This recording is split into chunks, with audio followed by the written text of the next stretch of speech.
Good afternoon and welcome to episode 4 of the Inside Greyhound Athletics podcast. I am pleased to be joined this afternoon by head men's basketball coach Brent Owen. Thanks for having me, Ryan, and thanks for doing this. This is a great way, especially right now where our fans are kind of separated from us. This is a great way for them to have some insight into our program, and it's an innovative way that you came up with. So really appreciate you doing this and really appreciate you having me today. Well, Coach, you haven't been the head man of the program for very long, just accepting the job back in May. What has been you, along with your family's initial impressions of Portales and Eastern New Mexico University as a whole? Number one, just the people have blown us away, and I mean that with all sincerity. From the day that we moved in, we had people lined up to help us move. Just people have been incredibly supportive. They came in with open arms, and it's just we really already feel like we're part of this community, and it's been a blessing. As far as the university, I'm very excited to be here. I see so much potential on this campus, in this arena, within this program, and just can't wait to get started. It's been interesting not being able to, I've met I think 7 of our 15 guys in person, and obviously wasn't expecting that when I took this job on May 11th, to be sitting here in mid-October, not having met most of them yet, but I'm very excited that we're going to get that opportunity to do that next week. So it's time to get going and time to get started, and doing what we came here to do.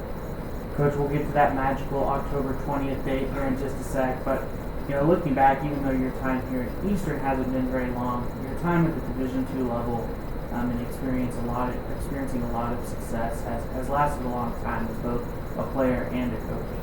If you could go back in the day and look at Brent Owen as a player and give a scouting report for him, what would be some of the positives and negatives of Brent Owen as a player? And then how did your style as a player affect your style as a coach? Brent Owen as a player was pretty good offensively, pretty slow defensively.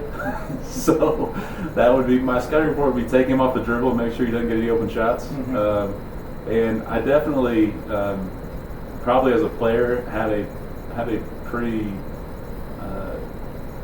offensive mindset. And so I think as a coach, I almost I have to be careful of that. And I think sometimes maybe I even overcompensate a little bit on the defensive end because I don't want my offensive bias to show through. So I think that has translated a little bit into my coaching. But I know that even talking about next week and get ready for practice, I want the beginning of our practices to be focused on what we're going to do defensively, just to make sure that I'm getting that in before I get to the stuff that I really like coaching.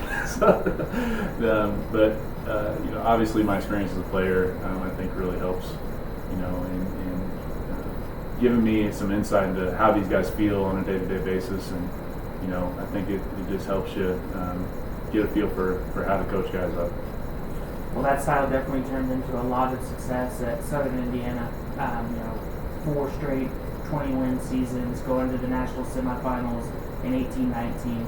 What are some of the biggest moments that stand out to you during your time at Southern Indiana? That 18-19 run was really special. It was just like an incredible group of young men.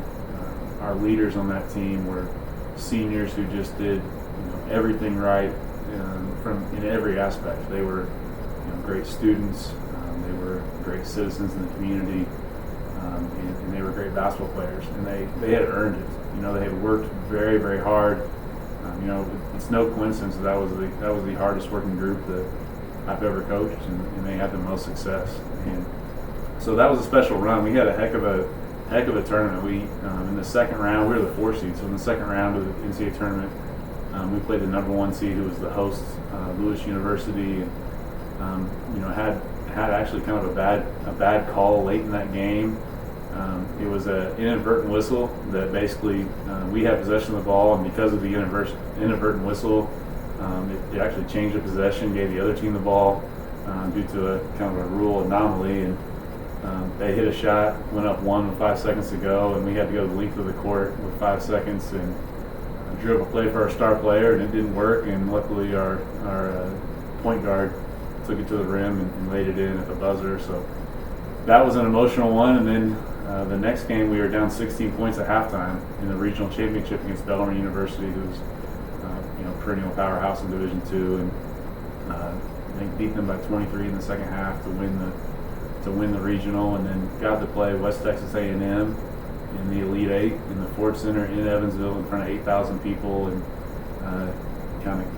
had a great game against them. Were able to beat them, so that was a really special run. But I think those are kind of the highs. But what I learned from that experience is it was awesome. It was fun. It was worth every bit of challenge that we went through to get up to that point. But man, those moments don't last too long. So you better enjoy the everyday part of this. You better enjoy all the building that it took to get there, and each one of those moments as well. Now taking the position here at Eastern New Mexico and moving those six inches over, as people like to say, into that head chair. What did you see here in particular at Eastern New Mexico that led you to believe and have so much confidence in knowing that you can have success here? Yeah, I've been, like you said, I've been at this level for a long time. I know what it's like to be kind of towards the top of this level, and I think what you need is you need to have, number one, you've got to have a campus that you can sell, and 6,000 students at the campus. The campus, in my opinion, is beautiful. Took a walk through campus this morning. I really enjoy, the quad area and all of that. So that part all checked out. Then you look at the arena, and oh my goodness, there's so much potential, so much potential in here. It feels like a college basketball environment with 4,800 seats. We had just built a new arena at Southern Indiana, and it was exactly 4,800 seats as well. So to have the opportunity to go somewhere where it's going to feel like a college basketball environment. A lot of schools at this level don't have that. They've got it feels like a middle school gym where there's 400, 600 seats, and this feels like college basketball. So I felt like we could sell that. I know Coach Siegler did a great job renovating the locker room before I got here, and that is up to par with anything you'd want in this conference.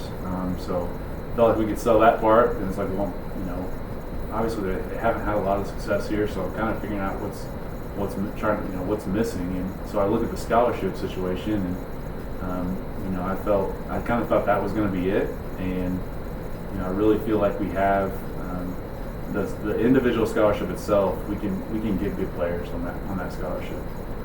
We do need to raise some money so that we can get a couple more scholarships in place, but I'm willing to take that task on.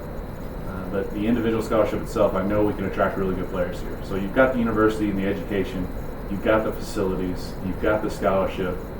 To me, that's what you need to get it done. So all those pieces were in place. Then you got to have the administration that you feel comfortable with.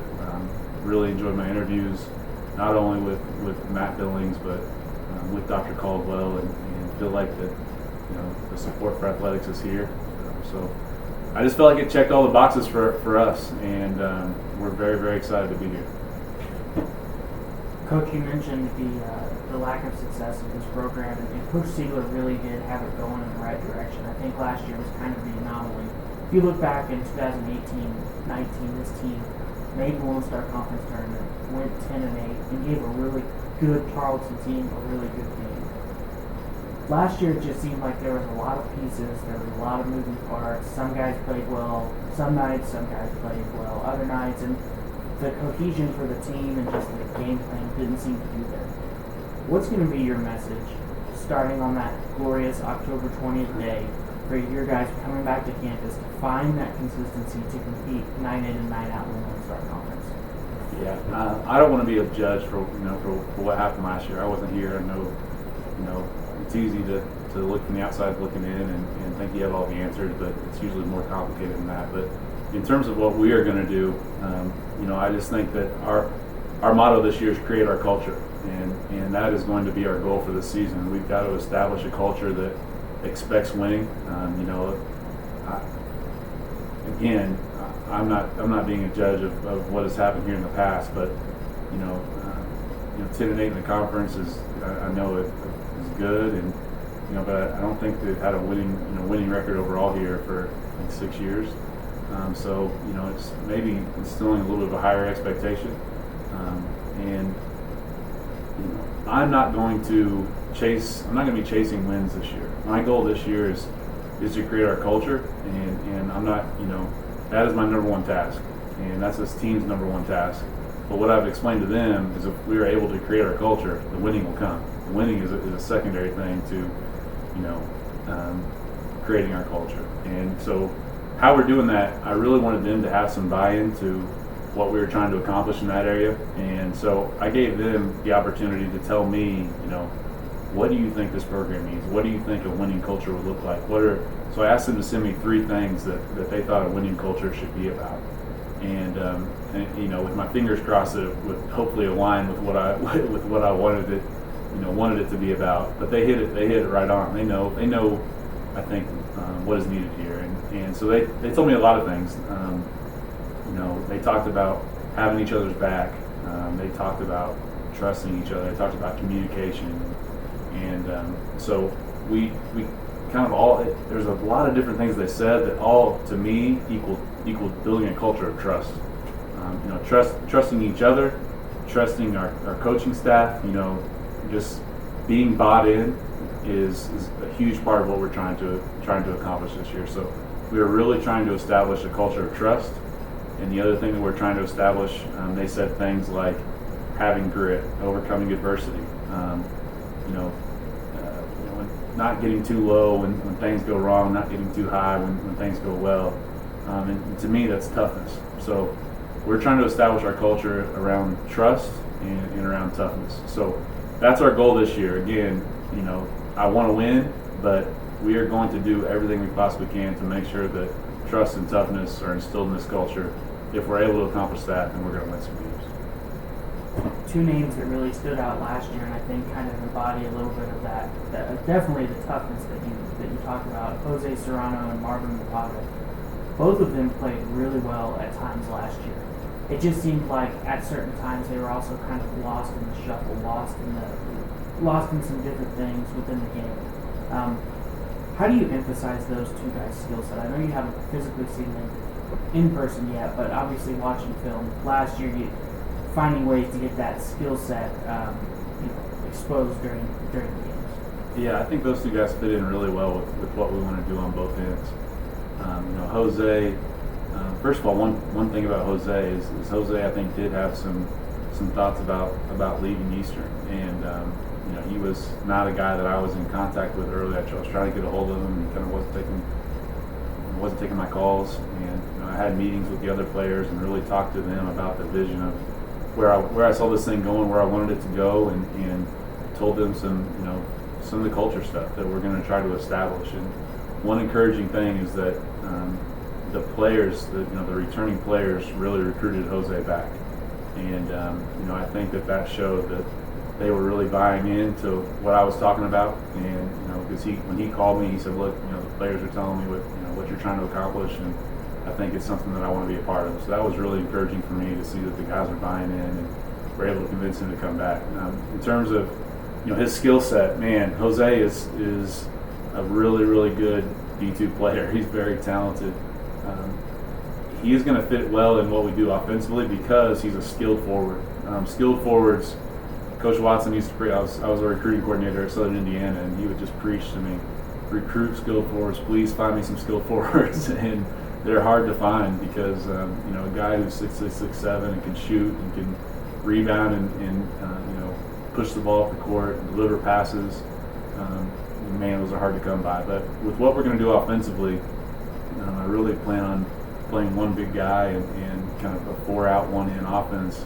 And Jose will be, that guy who can guard the 4-man for the other team, but is skilled enough to play on the perimeter some for us offensively. So I think he's going to fit in great. And then, Marvin is just so strong and so athletic, and I really see him as that guy who can be, our one inside around the basket, along with a few other guys. But he's so athletic. So putting him in a position where I really see that I think he can score on the baseline.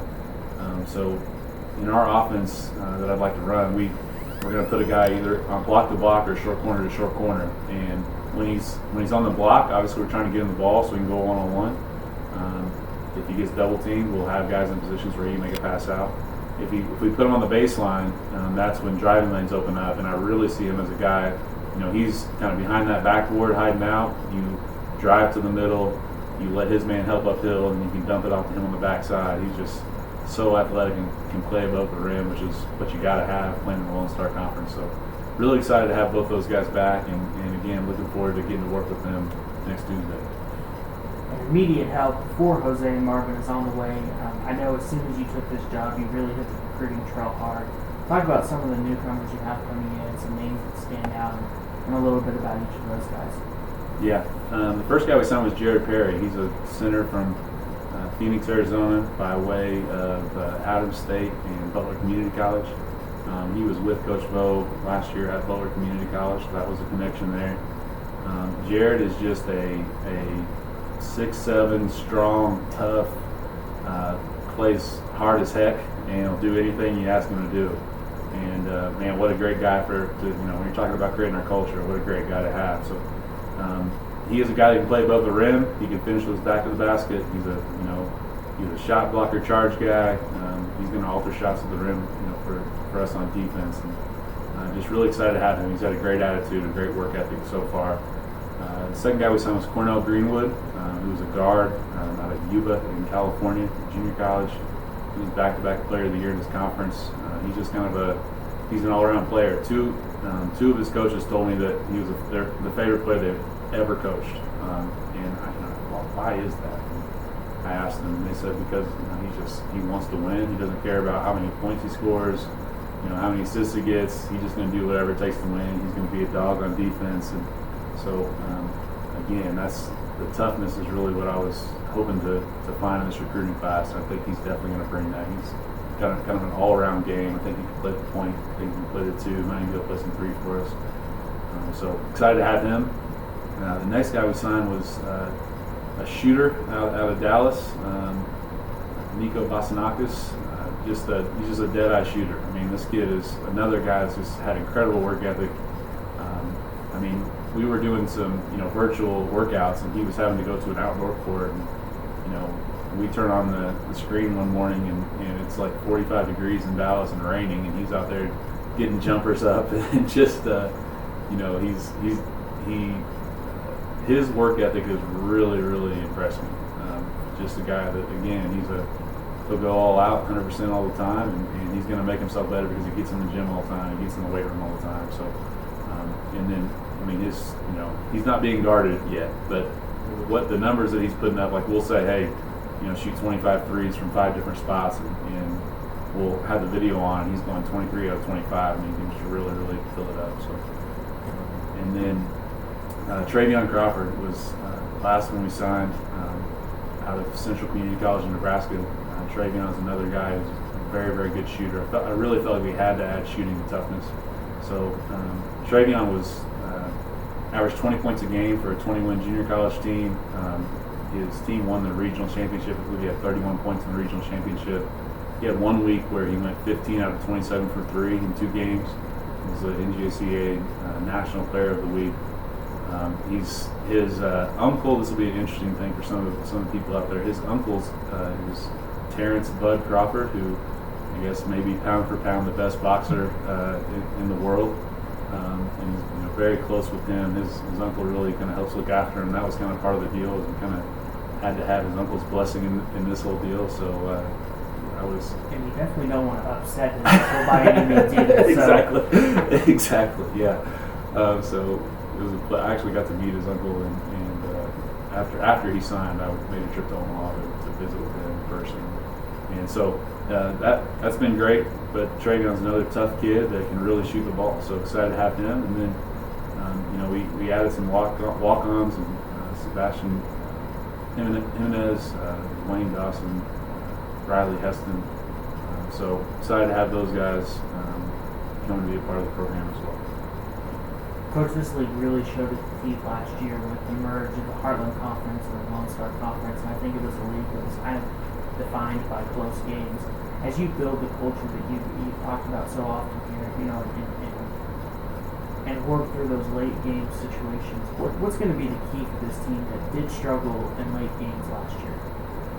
Yeah, what I saw, I watched a lot of games, and you know, you wonder like, man, why couldn't they get over the hump? And you know, it feels like to me that maybe trust was part of the issue there, and you know, I just think that when you're in those situations, what you'll see a lot of times if you're watching basketball in those situations. I was watching a team the other night, and in the NBA, and it's like, you know, they're in one of those situations where it's like, okay, right here we've got to have a basket, you know, and you see a guy who is, you know, trying to put the team on his back basically, and trying to make a, you know, kind of a hero type play, and to me, in those late game situations, you've got to make sure the team trusts what we're trying to accomplish together, and so calling a guy's name at the end of the game is still the right play for me. Like, we've got to, you know, coaches will say, you don't call a play at the end of the game, you call a name. You know, you want to get the ball to a certain guy, but you know, we don't need to have that certain guy go one-on-one to create his own shot. We can still get that ball to that certain guy, you know, within what we're doing offensively. And so I just think that, you know, getting guys to buy in that at the end of the game, it's got to remain a team, you know, a team sport. We don't need one guy to put us on their back. We need one guy to make a play within what we're trying to do as a team, and then we need to get a stop as a team, and just really trusting that if we do that, you know, then good things are going to happen for us. So I think that's part of what we'll try to instill, is just trusting what we do, you know, believing in what we do. And if we do that and we all stay together, then good things will happen, because we're not good enough individually to go beat a team, you know, especially in this conference. Coach, I think what really stuck out to me personally speaking about you throughout the interview process was just your, you know, how important it is to not only build good basketball players, but build good men as well. What are some things that you plan on implementing, you know, on that magical October 20th date, when you finally get guys back on campus, to help them not just become better basketball players, but better men as well? Yeah. To me, that's all about the you know, building relationships, and you know, COVID has made that very difficult. You know, there's just something about, you know, seeing someone in person where you just build a different relationship in person than you do over a telephone or, you know, over a Zoom call. So it'll be great to finally be able to meet with these guys, you know, individually, face to face, and really start building those relationships. You know, I think one of the biggest mistakes that a lot of coaches make in this I almost said business, but that's going to contradict what I'm going to say here in a second. In this industry, is they treat it way too much like a business. This is not college basketball especially at this level, is not a business. This is part of education, and you know, I'm given the opportunity every year to impact, you know, 15 or 16 guys, and you know, I want to be someone. My high school coach had a huge impact on me. He really was someone that I can lean on. He's still someone to this day that I call if I need something. Coach Watson, who was my mentor, you know, at Southern Indiana, he's still someone that I lean on and can call at any time, you know, any question that I have. So I want to be someone like that for these guys. In order to do that, you've got to build a relationship with them, and you got to let them know that you care about them beyond the basketball court. And I'm not doing this just for basketball. I can tell you that it's just not worth it for me to. If I'm just chasing wins and chasing dollar bills, it's not worth it to be missing time with my family. So, but if I can have a relationship and really make an impact on that many more people while I'm on this earth, then you know, that's my goal. So I'm just excited to finally get to be around them personally and get to know them more. You know, we'll know each other better on the basketball court for sure. They may like that or they may not like that, but they're you know, hopefully they'll like what, you know, getting to build a relationship off the court, and that's what lasts longer than any of this. So looking forward to that. Well, Coach John, I think I speak on behalf of Greyhound Nation that we're really excited to have you here in the community of Fort Tallis, and I think we're most excited to see what you can do with our men's basketball program here. Really enjoyed our time this afternoon, and wish you nothing but the best of luck, and can't wait till October 20th, and I know you can. Absolutely not. I'm so excited to get these guys back and get to work next week. It's an exciting time, and for the people listening out there, you know, I really want this to be this program to be part of our Portales community and our Eastern New Mexico community. And would just really encourage anyone who's interested in getting involved or helping us out. Feel free to give me a call. I'm very comfortable saying my cell phone number over this podcast. My cell phone number is 812-239-5375, and I'd be happy to talk with anybody that's interested in ENMU basketball and get you involved with our program. We have open doors, and hopefully you'll have open arms for us. We won't be perfect, but I can guarantee you that we're going to work our tails off and try to make you all proud. So thank you very much for having me, Ryan, and I'm, again, excited to be here. Appreciate it, Coach.